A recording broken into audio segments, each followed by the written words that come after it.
Hello students, आज हम लोग लेक्चर 2 स्टार्ट करेंगे इन्वायरमेंटल इश्यूज़ का। तो लास्ट लेक्चर में हम लोगों ने एयर पोल्यूशन तक पढ़ लिया था, ठीक है। लास्ट लेक्चर में एयर पोल्यूशन हम लोगों ने पढ़ा था। अब हम लोग आगे स्टार्ट करते हैं इसमें वाटर पोल्यूशन से, ठीक है। तो वाटर पोल्यूशन जो है वो भी एक बहुत इम्पॉर्टेंट पोल्यूशन है, ठीक है। और हमको पता है कि धीरे धीरे जो ड्रिंकेबल वाटर है, ठीक है, जो ड्रिंकेबल वाटर है वो धीरे धीरे कम हो रहे, रिवर्स धीरे धीरे सूख रहे हैं, या रिवर्स को हम इतना पॉल्यूट कर रहे हैं कि उसके पानी को पीना जो है वो नॉर्मली पॉसिबल नहीं है, ठीक है। पहले लोग डायरेक्टली रिवर में से पानी पी लेते थे, कोई भी फिल्टर कुछ भी प्रोसेसिंग करने की ज़रूरत नहीं पड़ती थी। बट अब हम लोगों ने वाटर बॉडीज़ को इतना ज़्यादा गंदा कर दिया है कि अब हमको पानी पीने के लिए बहुत सारी चीज़ें करनी पड़ रही है, ठीक है। तो इसके रीजंस क्या है, क्या क्या है, वो हम लोग देखते हैं यहाँ पर। Domestic sewage and industrial effluent, ठीक है। 0.1% impurities in water make domestic sewage unfit for human use, ठीक है। दे इंक्लूड सस्पेंडेड सॉलिड, ठीक है। तो 0.1% impurities in water make domestic sewage unfit for human use. They include suspended solids जैसे कि sand है, स्लिट है, कि ये वाटर पोल्यूशन करते हैं। कोलोइडल मटेरियल्स, फीकल मैटर अगर उसमें जा रहा है पानी में, ठीक है, bacteria, cloth, paper, fibres, plastics आजकल हम लोग डाल देते हैं। उसके बाद dissolve materials, nutrient like nitrate, ammonia, phosphate, ये सारी चीज़ें वाटर में जाती है, ठीक है, सीवेज के थ्रू जाती है, ठीक है। अब धीरे धीरे जो है हम लोग सीवेज ट्रीटमेंट प्लांट्स लगा रहे हैं, बट ये बहुत बड़ा मेजर प्रॉब्लम रहा है वाटर पोल्यूशन को बढ़ाने के लिए। उसके बाद removal of dissolved materials, organic compounds and toxic metal ions are most difficult, ठीक है। तो इनको डिजॉल्व जो मटेरियल है उनको निकालना बहुत ज़्यादा मुश्किल हो जाता है, ठीक है। Domestic sewage contains biodegradable organic matter, it is decomposed bye micro organism. The amount of biodegradable organic matter present in sewage water is estimated by measuring biochemical oxygen demand, ठीक है। तो अगर हमको देखना है कि किसी वाटर में बीओडी का लेवल क्या है, ठीक है, अगर कहीं पर किसी वाटर बॉडी में बीओडी ज़्यादा है, बायोकेमिकल ऑक्सीजन डिमांड ज़्यादा है, मतलब उसमें ज़्यादा ऑर्गेनिज्म है, वो उतना ज़्यादा पॉल्यूटेड है, ठीक है। The amount of biodegradable organic matter in sewage water is estimated by measuring BOD. जितना ज़्यादा बीओडी है मतलब उतना ज़्यादा वो पॉल्यूटेड है वाटर, ठीक है। यहाँ पे दिया हुआ है, ठीक है, सीवेज डिस्चार्ज कॉन्सेंट्रेशन, ठीक है, ये डिजॉल्व्ड ऑक्सीजन का कॉन्सेंट्रेशन और ये बीओडी है। तो डिजॉल्व्ड ऑक्सीजन अगर बढ़ता है तो बीओडी कम होता है, ठीक है।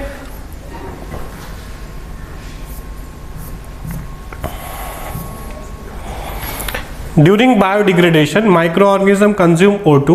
It results in a sharp decline in dissolved O2. This causes death of organism, aquatic organism. अब सीवेज वाटर है, उसमें क्या होगा, जो माइक्रो ऑर्गेनिज्म है बहुत फास्टली वो ऑक्सीजन कंज्यूम करेंगे। ऑक्सीजन कंज्यूम करने की वजह से क्या होगा, उस पॉन्ड में या रिवर में ऑक्सीजन की कमी हो जाएगी और एक्वेटिक ऑर्गेनिज्म और aquatic plants, aquatic animals, fishes, वो सब मरने लगेंगे, ठीक है। तो सीवेज वाटर कहीं हम डालते हैं, किसी वाटर के साथ मिक्स करते तो क्या होता है, उसमें न्यूट्रिएंट बढ़ जाता है। सीवेज में भी बहुत सारा न्यूट्रिएंट है जो हमने देखा, ठीक है, नाइट्रेट्स है, ये सब जो है ये माइक्रो ऑर्गेनिज्म के लिए तो न्यूट्रिएंट ही है।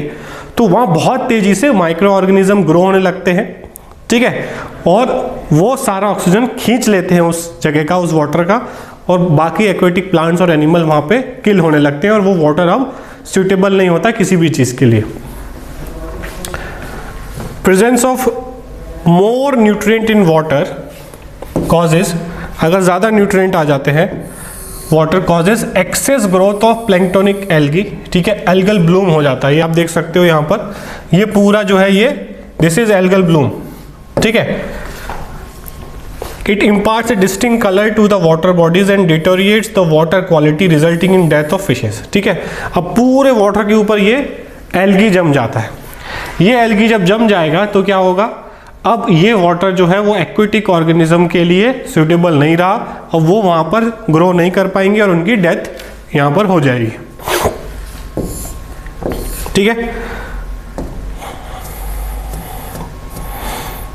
उसके बाद water hyacinth is the most problematic aquatic weed, जिसको हम टेरर ऑफ बंगाल भी बोलते हैं। बंगाल में इसने बहुत ज़्यादा प्रॉब्लम क्रिएट किया था, पूरे वाटर बॉडीज को इसने जो है अपने अंदर ले लिया था, मीन्स सारे वाटर बॉडीज में वो ग्रो होने लगा था। वो वाटर बॉडीज ना तो उसमें कोई एक्वेटिक प्लांट्स, एक्वेटिक एनिमल जी सकते हैं, ना ही हम उसको पी सकते हैं, मतलब वो वाटर बॉडीज पूरी तरीके से डिस्ट्रॉय हो गए। ठीक है, तो इसका नाम याद रखना है, बहुत बार पूछा जाता है कि टेरर ऑफ बंगाल क्या है। ये बोर्ड एग्जाम में भी पूछा जा सकता है और नीट में भी पूछा जा सकता है।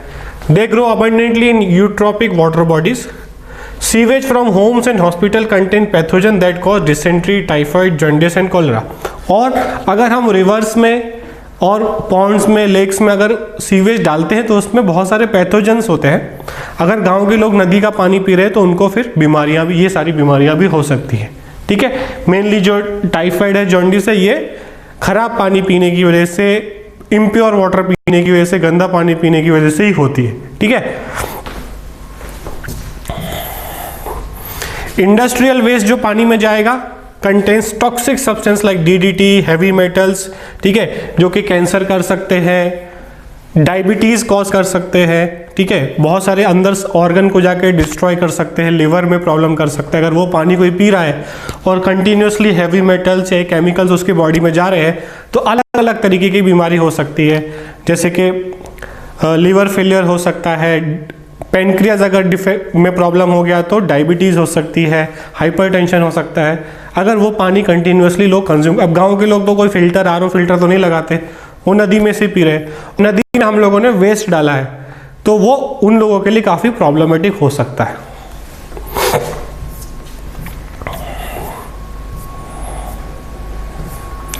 उसके बाद एक नया टर्म आता है यहाँ पर, बायोलॉजिकल मैग्निफिकेशन।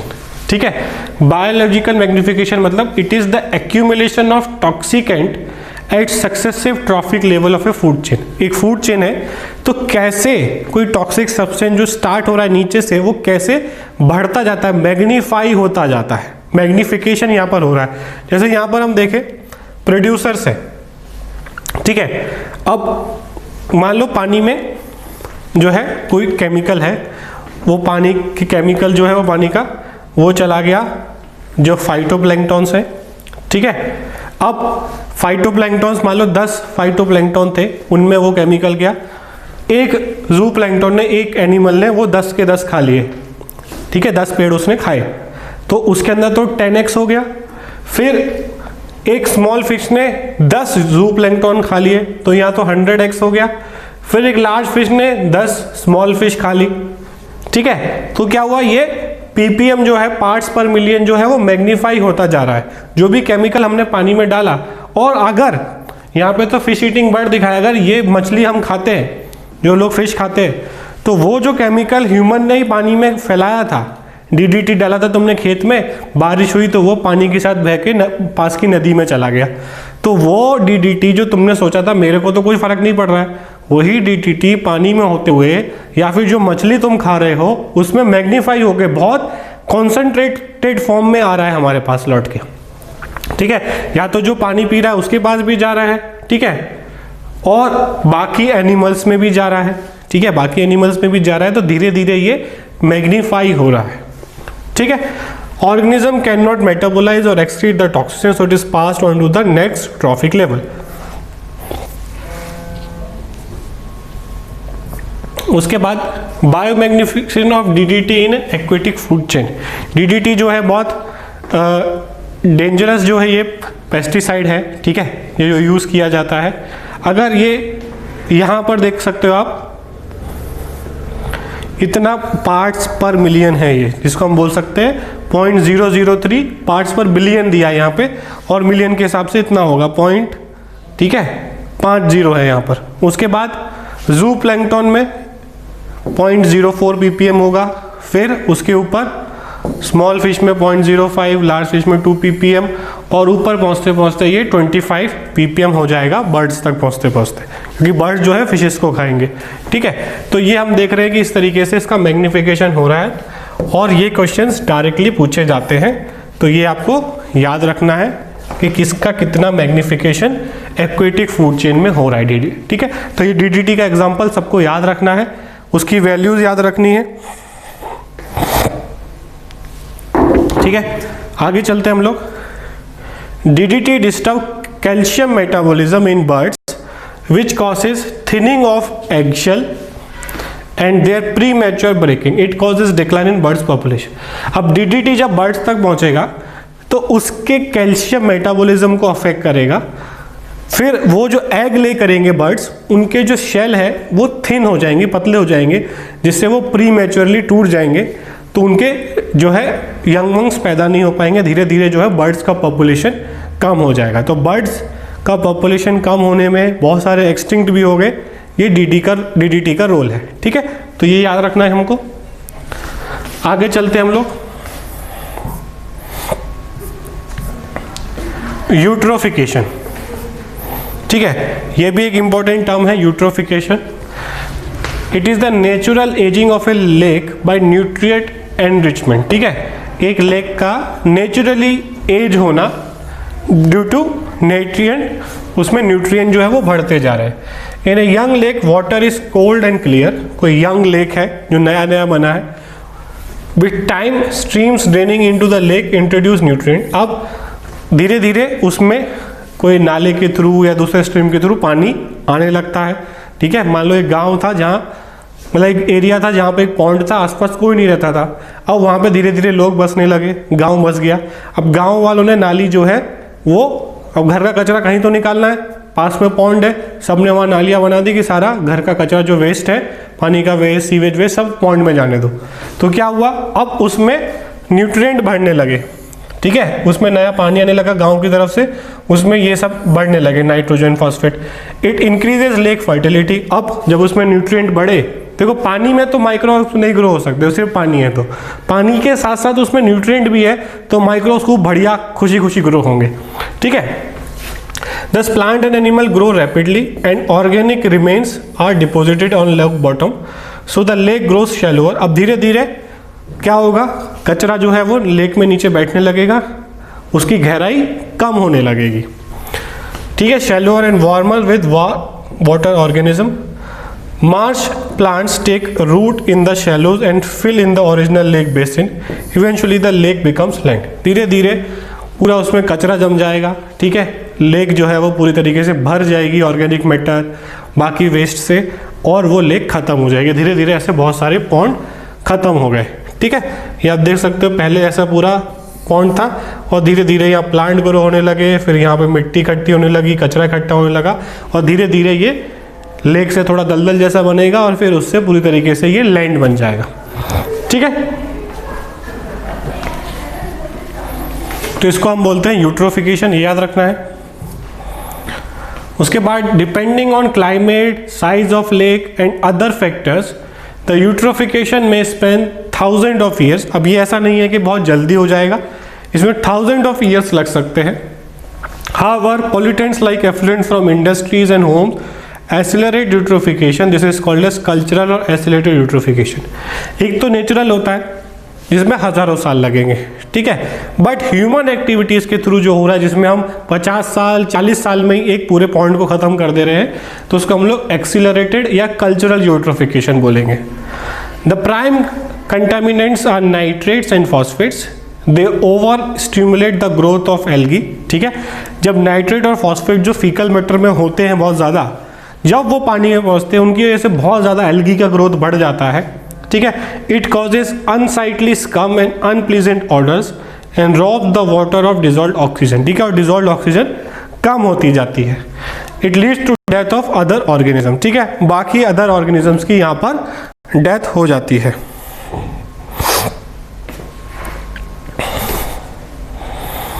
ठीक है, अब heated waste water from electricity generating unit eliminates organism sensitive to high temperature. बहुत सारे पॉइंट्स में जो ये इलेक्ट्रिसिटी हम बनाते हैं, थर्मल पावर प्लांट से जो पानी रिलीज होता है उसमें वो पानी बहुत गर्म होता है, ठीक है, बहुत हीटेड होता है, क्योंकि वो थर्मल वो उसमें से निकल के आता है, उसको कूलिंग के लिए, थर्मल कूलिंग के लिए यूज़ किया जाता है वाटर को। तो जो पानी निकलता है उन फैक्ट्रीज में से, थर्मल प्लांट्स में से, बहुत गर्म होता है, ठीक है। और जब उसको हम रिवर में, पॉन्ड में छोड़ते हैं तो हाई टेम्परेचर की वजह से बहुत सारे ऑर्गेनिज्म किल हो जाते हैं। It may enhance the growth of plant and fish in extremely cold areas but only after causing damage to the indigenous flora and fauna, ठीक है। तो क्या होगा, जो उसमें नेचुरली रह रहे थे पॉन्ड में वो तो मर जाएंगे, जो ठंडे पानी में रह रहे थे वो तो मर जाएंगे गर्म पानी की वजह से, बट जब गर्म पानी आएगा, टेम्परेचर राइज होगा उसका, तो कुछ नए ऑर्गेनिज्म वहाँ ग्रो होने लगेंगे, ठीक है। उसकी वजह से हम क्या करें, नेचुरल बैलेंस जो है हम डिस्टर्ब कर देंगे। एक ऑर्गेनिज्म मरेगा, दूसरा ग्रो होगा, बट जो नेचुरली जो होता है, नेचुरल बैलेंस जो है, वो इकोसिस्टम जो है वो हम लोग डिस्टर्ब कर रहे हैं इसके through.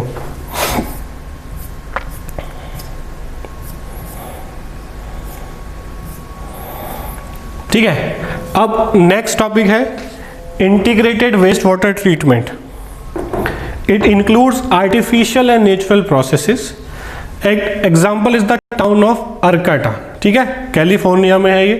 The towns people and biologist from the Humboldt state university created integrated waste water treatment process, ठीक है। इन लोगों ने एक इंटीग्रेटेड वेस्ट वाटर अपने गांव में ही लगा दिया, ठीक है, जिससे वो उसको ऑटोमेटिकली वो क्लीन होता रहेगा, कोई भी चीज़ रिसाइकल, कोई भी चीज़ वेस्ट नहीं जाएगी, पूरे तरीके से हम उसको रिसाइकिल कर लेंगे। तो उन्होंने क्या किया, 2 स्टेज लगाए, sedimentation, filtering and chlorine treatment, ठीक है। तो क्या होगा, सेडिमेंटेशन में जो बड़े पार्टिकल्स हैं, ठीक है, वो सब बैठ जाएंगे नीचे।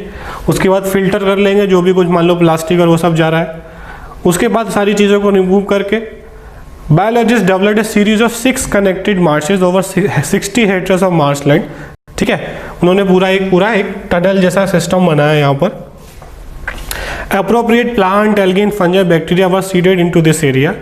They neutralize, absorb, assimilate pollutant. Thus, the water flows through marshes. It gets purified naturally.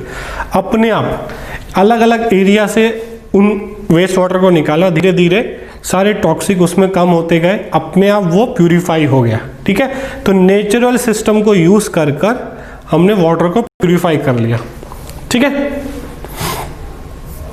तो ऐसे प्रोजेक्ट जो है हम लोग बाकी कंट्रीज में भी लगा सकते हैं, जिसमें हम कम से कम टॉक्सिक चीज़ों को हम लोग जो है इन्वायरमेंट में जाने देंगे।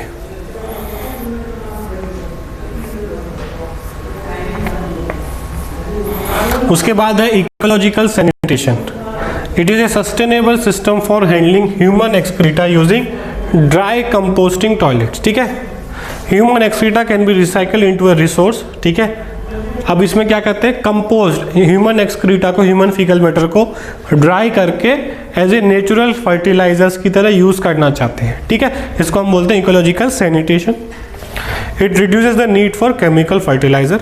There are ecosan toilets in Kerala and Sri Lanka, ठीक है। तो केरला और श्रीलंका में ऐसे टॉयलेट्स बनाए जहाँ पर ह्यूमन फीकस को जो है फर्टिलाइजर में कन्वर्ट किया जाता है, ठीक है। उसको एज ए फर्टिलाइजर यूज किया जाएगा।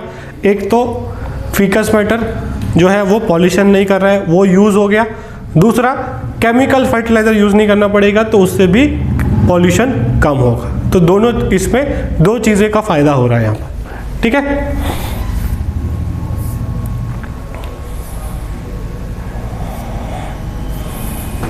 उसके बाद government of India has pass the water prevention and control pollution act in 1974 to safeguard water resource. तो ये क्वेश्चन आ सकता है कि वाटर प्रिवेंशन कंट्रोल पॉल्यूशन वाला जो एक्ट है वो कब बना, ठीक है। तो 1974 हमको याद रखना है, ठीक है। अब यहाँ तक हम लोग, ये हमारा वाटर पॉल्यूशन कंप्लीट हो गया। इसके बाद हम लोग नेक्स्ट लेक्चर में स्टार्ट करेंगे। तो यहाँ तक पढ़ लो, यही चीज़ सेम एनसीईआरटी से पढ़ो और अच्छे से नोट्स बनाओ और एमसीक्यू सॉल्व करो, ठीक है। Thank you.